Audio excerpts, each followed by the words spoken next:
Jésus est entré une fois pour toutes dans la tombe et dans le lieu très saint, et il est sorti victorieux pour que je sois dans la victoire. Pâques n'est pas une allégorie, Pâques n'est pas une invention humaine, Pâques n'a pas été déterminé par le calendrier grégorien, ce n'est pas la civilisation latine ou la civilisation grecque qui a inventé une date pour parler de Pâques.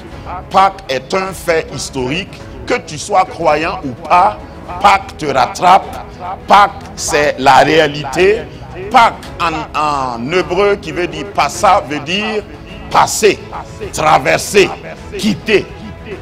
Il y a eu le jardin d'Éden et il y a eu le jardin de Gethsémane.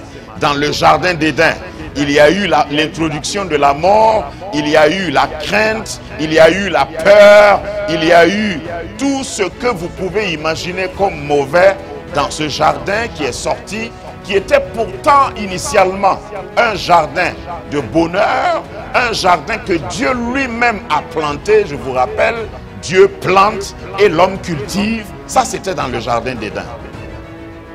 Mais malheureusement, c'est dans ce jardin que la mort a surgi.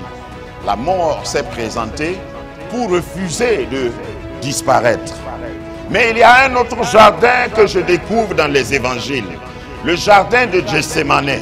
Je ne sais pas, je ne peux pas m'empêcher de penser que peut-être géographiquement, c'était dans ce jardin que Ève et Adam ont été. Je vais parler de Gethsémane.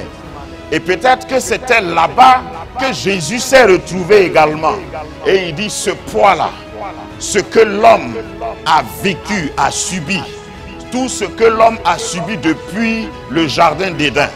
Seigneur, Père, si c'est possible, ôte ce fardeau de dessus de moi, mais que ta volonté soit faite.